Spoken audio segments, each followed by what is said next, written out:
दोस्तों नमस्कार, मैं राजेंद्र द्विवेदी, यूरेड मीडिया ग्रुप।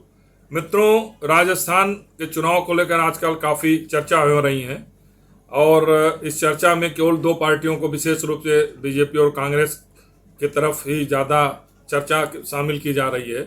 लेकिन मैं मित्रों आपको आंकड़ों के आधार पर कुछ तथ्य आपके सामने लाना चाहता हूँ कि 2018 का चुनाव परिणाम अगर हम देखें तो बीजेपी को 77 सीटें और 38.77% वोट मिले थे। कांग्रेस को 100 सीटें और 39.30% में मिले थे। कहने के लिए कांग्रेस लार्जेस्ट पार्टी थी, लेकिन बहुमत से एक सीट उसकी भी कम ही मानी जा सकती। आज भी कांग्रेस के में सचिन पायलट और गहलोत की विवाद की बात हो रही है। वसुंधरा राजे आएंगी कि नहीं आएंगी, कौन नेतृत्व लड़ेगा, तरह तरह के चर्चाएं बीजेपी और कांग्रेस को लेकर। लेकिन मैं आपके सामने उन फैक्ट्स को लाना चाहता हूं। जो तीन पार्टियां हैं, इन्होंने अहम रोल 2018 में मतलब चुनाव में रहा है और 2023 में भी रहेगा। सबसे पहले मैं बात करता हूं मायावती की, भाजपा पार्टी की। भाजपा ने राजस्थान में 2018 में 190 सीटों पर चुनाव लड़ा था। 6 सीटें जीती थी, 2 सीटों पर दूसरे स्थान और 44 सीटों पर तीसरे स्थान पर रही। लेकिन और वोट परसेंट इसका देखिए कि 12 सीटों पर 20 से लेकर 41%, 11 सीटों पर 10 से लेकर 20% और 5 सीटों पर 10 सीटों पर 5 से लेकर 10%। यानी कुल मिलाकर अगर हम 44 सीटें अगर जोड़ें तो इसमें 5 से लेकर 41% मत मिले थे। कितना अहम है। भाजपा के अगर उसको वोट को देखें, सीट वार देखें, तो कहीं भाजपा ने कांग्रेस को और कहीं भाजपा को नुकसान पहुंचाया है और यही स्थिति आज भी बनी हुई है। ऐसा नहीं कि भाजपा को सीधी लड़ाई की बात जरूर, लेकिन भाजपा का अभी भी जनाधार वहां बना हुआ है। अब मायावती किस एग्रेसिव होकर कैसे प्रत्याशी खड़ा करती हैं, किस तरह से चुनाव लड़ती हैं, वो बहुत कुछ निर्भर करेगा 2023 विधानसभा चुनाव में। दूसरी है ट्राइबल्स पार्टी। राजस्थान में 59 सीटें हैं, जिसमें 34 SC, 25 ST के लिए आरक्षित है। ST सीटों में का नेतृत्व भारतीय ट्राइबल पार्टी BPT करती है। वो मात्र 11 सीटों पर लड़ी थी और इन 11 सीटों में 2 जीती और 5 सीटों पर दूसरे स्थान पर रही।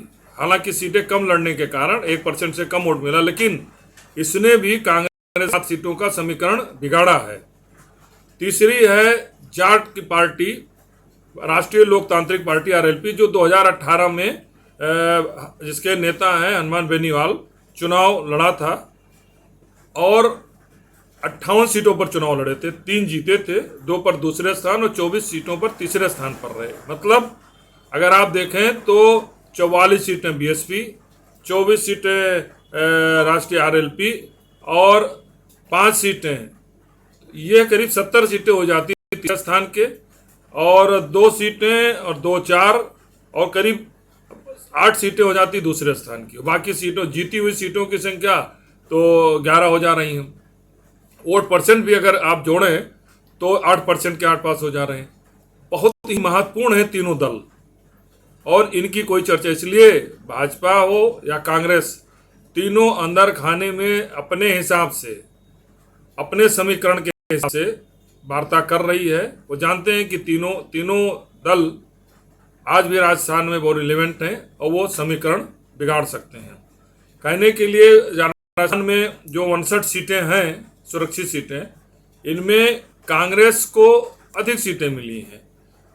सुरक्षित सीटें जो अनुसूचित जाति की हैं 34 सीटें, उसमें बीजेपी को मात्र 12 सीटें, कांग्रेस को 19 सीटें और RLP को, राष्ट्रीय लोकतांत्रिक पार्टी बेनीवाल पार्टी को 2 सीटें मिली थी। 1 सीट इंडिपेंडेंट प्रत्याशी जीते थे।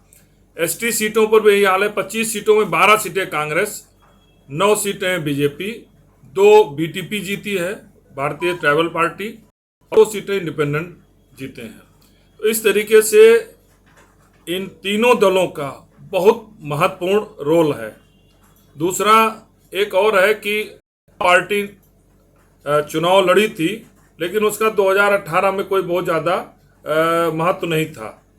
2023 में भी वो आपका जो भी प्रभाव है वो पंजाब से लगे हुए गंगानगर उत्तरी राजस्थान के बेल्ट में दिखाई दे रहा था, जहाँ पर ये गंगानगर, हनुमानगढ़, बीकानेर और चूरू जनपद आते हैं। यहाँ पर करीब 24-25 सीटें हैं। वैसे हालांकि आप पूरे प्रदेश में अपना संगठन और चुनाव लड़ने का प्रयास कर रही है, लेकिन अभी ऐसी कोई स्थिति नहीं है। चर्चा केवल दो पार्टी की हो रही, बीजेपी और कांग्रेस की, कि सचिन क्या रुख क्या होगा, वसुंधरा राजे का क्या रुख होगा, कैसे लड़ेंगी, क्या होगा।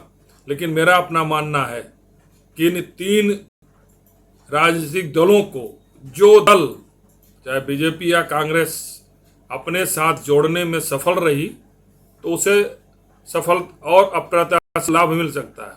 और दूसरा फैक्टर ये है कि अगर ये तीनों दल मिलकर आपस में कोई मोर्चा बना लें तो निश्चित मानिए कि भाजपा और कांग्रेस को बिना इनके समर्थन से सरकार बनाना बड़ा मुश्किल हो जाएगा। ये मेरे आंकड़े कहते हैं। बाकी जनता है, चुनाव है, चुनाव में जनता का होगा, क्या परिणाम आएंगे कहना बड़ा मुश्किल है।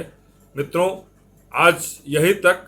कल मैं आपको राजस्थान के रीजन वार चुनाव परिणाम को आंकड़ों के साथ विश्लेषण करके बताऊंगा। धन्यवाद।